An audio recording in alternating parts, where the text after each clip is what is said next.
Hi friends, பழைய Alto கேட்டன் car வாங்கலாமா? இன்னைக்கு யூஸ்ட் மார்க்கெட்டில் ஒரு பட்ஜெட்டாக கார் பார்க்குறீங்க, ஒரு மெயின்டெனன்ஸ் ஃப்ரீயாகவும் இருக்கணும், அந்த கார் அதிக மைலேஜும் தரணும், அந்த காரோட உதிரி பாகங்கள் விலை கம்மியாகவும் இருக்கணும். அது மாருதி கார்கள் தான். மாருதி கார்களில் குறிப்பாக எந்த கார்கள் வாங்கினா உங்களுக்கு உங்களோட பாக்கெட்டில் இருக்க பணம் நிறைய செலவாகாமல் இருக்கணும், அது ஆல்டோ கேட்டன் கார் தான். இந்த காரோட பாசிட்டிவ் என்ன, நெகட்டிவ் என்ன, இந்த கார் யாருக்கு செட் ஆகும், யாருக்கு செட் ஆகாது, இது எல்லாரும் தான் இந்த வீடியோவில் பார்க்க போகிறோம். ஸோ வீடியோவை ஸ்கிப் பண்ணாமல் பாருங்கள். மாருதி சுசுகி ஆல்டோ கேட்டன் காரை பற்றி சொல்லணும்னா இது ஒரு பட்ஜெட் செக்மெண்ட்டான காரு. இது 1 லிட்டர் 3 சிலிண்டரில் வந்தாலும் உள்ளே உட்காந்து நீங்கள் ட்ரைவ் பண்ணும்போது 3 சிலிண்டர் இன்ஜின் மாதிரியே தெரியாது.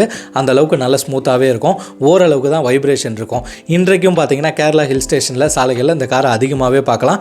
நல்லாவே ஒரு பவர் கொடுத்துட்டு தான் இருக்குது. இப்போ இந்த காரோட பாசிட்டிவ் சைடை பற்றி பார்த்துடலாம். பாசிட்டிவில் நம்ம ஃபஸ்ட்டாக சொல்ல போகிறது இந்த காரோட சைஸ் தான். அதாவது இந்த கார் வந்து ரொம்ப காம்பேக்டாக இருக்கிறதுனால, அதாவது ஃபஸ்ட் டைம் ஒரு டிரைவர் பழகிட்டு இருக்கீங்க, அதுக்கப்புறம் ஒரு கார் வாங்கணும், அதுவும் யூஸ்ட் மார்க்கெட்டில் வாங்கினா உங்களுக்கு ஆகச்சிறந்த கார் இந்த ஆல்டோ கேட்டன் தான். ஏன்னு பார்த்தீங்கன்னா சைஸ் ரொம்ப சின்னதாக இருக்கிறதுனால நீங்கள் சிட்டிக்குள்ளே ட்ரைவ் பண்ணுறதுக்கும் சரி, ஒரு பார்க்கிங் பண்ணுறதுக்கும் சரி, ரிவர்ஸ் எடுக்கிறதும் ரொம்பவே ஈஸியாக இருக்கும்.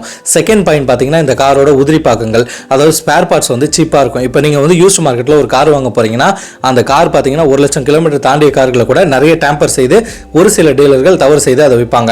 அப்படி நீங்கள் ஏமாந்து அந்த காரை வாங்கிட்டீங்கன்னா கூட, அதாவது அந்த 1 லட்சம் கிலோமீட்டருக்கு மேலே இருக்க காரை வாங்கலாமான்னு கேட்டால் கட்டாயம் வாங்கலாம். பட் ஆனால் அதுக்கு முன்னாடி பயன்படுத்துகிற ஓனர்கள் வந்து அந்த காரில் அந்தந்த டைமிங்கில் அந்தந்த ஸ்பேர்களை மாற்றிருக்கணும். அதை மாற்றலைன்னா நீங்கள் மாற்றுற மாதிரி ஆயிரும். ஸோ அதனால் அதை நீங்கள் மாற்றினாலும் உங்களுக்கு ஸ்பேர் விலை அதிகமாக வராது.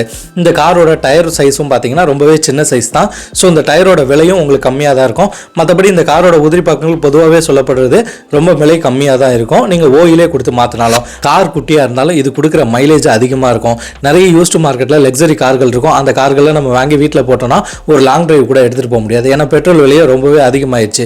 ஸோ இந்த காரை நீங்கள் வாங்கினதுனால நல்லாவே மைலேஜ் கிடைக்கிறதுனால உங்களுக்கு எந்த பிரச்சனையும் கிடையாது. ஃபைனலாக அந்த காரோட பாசிட்டிவ் பாயிண்ட்டை சொல்லணும்னா இந்த காரோட பட்ஜெட் தான். யூஸ்ட் மார்க்கெட்டில் நிறைய காசை போட்டு ஒரு காரை வாங்குறதுக்கு எல்லாருமே தயங்குவோம். அது எதுக்காகனா அந்த காசுக்கு புது காரே கொஞ்சம் கூட ₹1 கூட போட்டு வாங்கிடலாம்னு யோசிப்போம். ஆனால் இந்த காரை பொறுத்த வரைக்கும் உங்களுக்கு எந்த விதமான தயக்கமும் தேவையில்லை.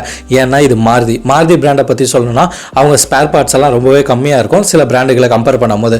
ஸோ இந்த காரை நீங்கள் ஓயிலே கொடுத்து சர்வீஸ் பண்ணாலும் எந்த பிரச்சனையும் வைக்க போகிறதில்ல. ஸோ பட்ஜெட் ஃப்ரெண்ட்லியாகவும் ஒரு கார் பார்த்துட்டு இருக்கீங்கன்னா தாராளமாக அந்த மாருதி காரை எடுக்கலாம், அதாவது ஆல்டோ கேட்டன் காரை எடுக்கலாம். நெக்ஸ்ட் இந்த காரோட நெகட்டிவ் சைடை பற்றி பார்த்துடலாம். நெகட்டிவ்ல நம்ம ஃபர்ஸ்ட்டாக சொல்ல போகிறது இந்த காரோட சைஸ் தான். சைஸ் ரொம்ப குறைவாக இருக்கிறதுனால நீண்ட தூர பயணத்துக்கு அசௌகரியமாக தான் இருக்கும். பின்னாடி ஒரு 2 பேர் உட்காந்துட்டு நடுவில் ஒரு குழந்தைய வைக்கிறது கூட ரொம்பவே கஷ்டமாக இருக்கும். இந்த காரோட பூட் ஸ்பேஸ் வந்து ரொம்பவே குறைவாக இருக்கும். ஸோ நீங்கள் லக்கேஜுகளை ஒரு 4 பேர் உட்காந்துட்டு போகிறீங்க, 4 பேருக்கு உண்டான துணிமணிகளை அதிகமாக எடுத்துகிட்டு போகிறீங்கன்னா கொஞ்சம் சிரமமாக தான் இருக்கும். அதுவும் குழந்தை குட்டியோடு இந்த காரில் நீங்கள் பயணம் செய்யும் போது உங்களுக்கு ரொம்பவே அசௌகரியமாக இருக்கும். அடுத்து இந்த காரோட நெகட்டிவ் சைடு நம்ம பார்க்க போகிறது பர்ஃபார்மன்ஸ். ஒரு பெப்பியான டிரைவிங், ஃபன்னான டிரைவிங் எதிர்பார்க்குறவங்களுக்கு கட்டாயம் இந்த கார் வந்து சிறந்தது கிடையாது. ஏன்னு கேட்டிங்கன்னா உங்களுக்கு பர்ஃபார்மன்ஸ் வந்து லேக் ஆகும். அதாவது பார்த்தீங்கன்னா ஒரு 100 கிலோமீட்டருக்கு மேலே இந்த காரை நீங்கள் இயக்குனீங்கன்னா உங்களுக்கு வந்து அந்த அளவுக்கு பிக்கப் இருக்காது. இந்த கார் பார்த்தீங்கன்னா ஒரு ஆவரேஜாக 60 to 80 வரைக்கும் நீங்கள் தாராளமாக பயணிக்கலாம் ஹைவேஸில். அதுக்கு மேலேயும் பயன்படுத்துகிற நிறைய நண்பர்கள் இருக்காங்க. ஆனால் அவங்க ஓன் ரிஸ்க்கை போட்டு தான் இந்த காரை பயன்படுத்திட்டு வராங்க. லாஸ்ட்டாக நம்ம நெகட்டிவ் பாயிண்டில் சொல்ல போகிறது இந்த காரோட சேஃப்டி தான். அதாவது இதோட பில்டு குவாலிட்டியை பற்றி எல்லாருக்குமே தெரியும். நிறைய குறைகள் கூட இருக்குது. அதாவது மாருதி வெஸ்ட், டாடா அந்த மாதிரி நிறைய மக்கள் பேசிகிட்டு இருப்பீங்க. ஆனால் சேஃப்டியில் இந்த கார் வந்து அந்த அளவுக்கு பெருசாக கிடையாதுங்க.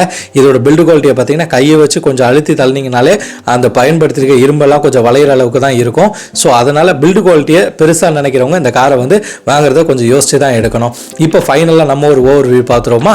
அதாவது ஆல்டோ கேட்டன் காரை பொறுத்து நம்ம சொல்லணும்னா இந்த கார் வந்து ஏழைக்கேற்ற எல்லோரும் வீட்டில் நம்ம ஒரு பைக் வச்சிருக்கோம், அடுத்தது ஒரு கார் ஒன்று அப்கிரேட் ஆகலான்னு யோசிக்கிறோம். அப்போ புது காரை போய் தேடி பார்க்கலான்னு பார்த்தா புது காரோட விலையோ ரொம்பவே அதிகமாக இருக்குது. அப்போ யூஸ்ட் மார்க்கெட்டில் நம்ம போய் வாங்குறோம். யூஸ்ட் மார்க்கெட்டில் நம்பி வாங்குற ஒரு காருன்னு ஒன்று வேணும். அப்படி நம்பி வாங்குற கார்னா அது நம்ம ஆல்டோ கேட்டன் கார் தான். இந்த காரை நான் ஏன் நம்ம நம்பி வாங்கினா, இந்த காரில் இன்கேஸ் நம்ம ஏதாச்சும் பெருசாக லாக் ஆகிட்டா கூட பட்ஜெட் விலைக்கே இருக்கும்.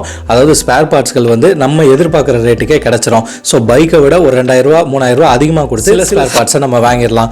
ஸோ இப்படியெல்லாம் சேஃபர் சைடாக இருக்கிறதுனால தாராளமாக ஆல்டோ கேட்டன் காரை நீங்கள் பயன்படுத்தி, இது ஒரு 1 லிட்டர் 3 சிலிண்டர் காராக இருந்தாலும் கூட உங்களுக்கு உள்ளே ஓட்டும் போது அந்த அளவுக்கு தெரியாது. இந்த காரில் பார்த்தீங்கன்னா சவுண்ட் ப்ரூஃப் இந்த மாதிரி விஷயங்கள்லாம் உள்ளே இருக்காது. ஸோ இன்ஜின் நாய்ஸ் ஆகட்டும் சரி, வின் நாய்ஸ் ஆகட்டும் சரி, டயர் நாய்ஸ் ஆகட்டும் சரி உள்ளே கேட்க தான் செய்யும். சஸ்பென்ஷன் செட்டப்பை பற்றி சொல்லணும்னா ஒரு ஆவரேஜாக தாங்க இருக்கும். ஏன்னா காரோட ஹைட்டும் கம்மி, வித்தும் கம்மி, எல்லாமே கம்மியாக இருக்கிறதுனால அந்த சஸ்பென்ஷன், அந்த டயரோட அளவும் சின்னதாக இருக்கிறதுனால கண்டிப்பாக உங்களுக்கு பள்ளமேட்டில் போடும்போது உள்ளே இருக்கவங்களுக்கு அந்த ரெஃப்ளெக்ஷன் இருக்க தான் செய்யும். இப்போ இந்த கார் யாருக்கு செட் ஆகும்னு பார்த்தீங்கன்னா நம்ம முதல்ல சொன்ன மாதிரி பைக்லேருந்து ஒரு காருக்கு அப்கிரேட் ஆகணும், எப்பயாவது நம்ம ஹைவேஸில் டிரைவ் பண்ணோம், மற்றபடி சிட்டிக்குள்ளே தான் ஓட்ட போகிறோம், ஃபஸ்ட் டைமாக காரை இயக்க போகிறவங்களுக்கு தாராளமாக அந்த ஆல்டோ கேட்டன் கார் வந்து செட் ஆகும். யாருக்கு செட்டே ஆகாதுன்னு பார்த்தீங்கன்னா பெப்பியான ஒரு டிரைவிங் வேணும், ஒரு ஸ்போர்ட்டியான டிரைவ் பண்ணணும், ஃபன் டு டிரைவாக இருக்குன்றவங்களுக்கு இந்த கார் நிச்சயம் செட் ஆகாது. ஏன்னா இதோட பர்ஃபார்மன்ஸ் ஆகட்டும் சரி எல்லாமே வந்து இது ஒரு பட்ஜெட் கார்னால ஒரு அளவுக்குள்ளே தாங்க இருக்கும். அதாவது ஒரு காருக்கு அப்கிரேட் ஆகிட்டு ஃபேமிலியை வந்து பைக்லேருந்து ஷூட் பண்ணி 4 பேராக ஒன்றா ஃபேமிலியாக வெளியே போகணுன்றவங்களுக்கு தாராளமாக அந்த காரை எடுக்கலான்றது என்னோட கருத்து. உங்கள் கருத்து எது இருந்தாலும் நம்ம கமெண்ட் செக்ஷனில் சொல்லுங்கள். இப்போ யூஸ்டு மார்க்கெட்டில் என்னெல்லாம் செக் பண்ணி இந்த காரை வாங்கணும், அது இல்லாமல் என்ன மாதிரி பட்ஜெட்டில் வாங்கலான்னு பார்த்தீங்கன்னா ஒரு 2016க்கு அப்புறம் வந்த மாடல்லேருந்து நீங்கள் எடுக்க ஸ்டார்ட் பண்ணலாம். 15லேருந்தே இந்த காரை நீங்கள் வாங்க ஆரம்பிக்கலாம். ஏன்னா அதுக்கு முன்னாடி மாடலை நீங்கள் வாங்கினீங்கன்னா அதில் கட்டாயம் ரஸ்டிங் இஷ்யூ இருக்க வாய்ப்பு இருக்குது, நிறைய பிரச்சனைகள், உதிரி பாகங்கள் நிறைய உங்களுக்கு செலவு வைக்கும். ஸோ அதனால் ஒரு 2016க்கு அப்புறம் இருக்க மாடலாக வாங்கலாம். அதுக்கப்புறம் அந்த காரை நீங்கள் செக் பண்ண வேண்டியது ஃபஸ்ட்டு ரஸ்டிங் இஷ்யூ, அடுத்தது முக்கியமாக பார்க்க வேண்டியது கிளச் எப்படி இருக்குது, சாஃப்டராக இருக்கா ஹார்டராக இருக்கான்றது, அடுத்தது இந்த காரில் டைமிங் கிட்ட எல்லாமே அந்த ஆன் டைமுக்கு மாற்றிருக்காங்களா அந்த ஓனர்களான்னு நீங்கள் செக் பண்ணிக்கணும். அப்படி செக் பண்ணலாம் இதெல்லாம் பிரச்சனை இருக்குன்னு உங்கள் டீலர்கிட்ட சொல்லிவிட்டு அவங்ககிட்ட நீங்கள் நெகோசியேஷன் பண்ணிக்கலாம். அடுத்தது மற்றபடி நம்ம சொல்கிற மாதிரி suspension setup, link rod, tie rod, bushes, ball joints இதெல்லாம் நம்ம செக் பண்ணி வாங்கிக்கணும்.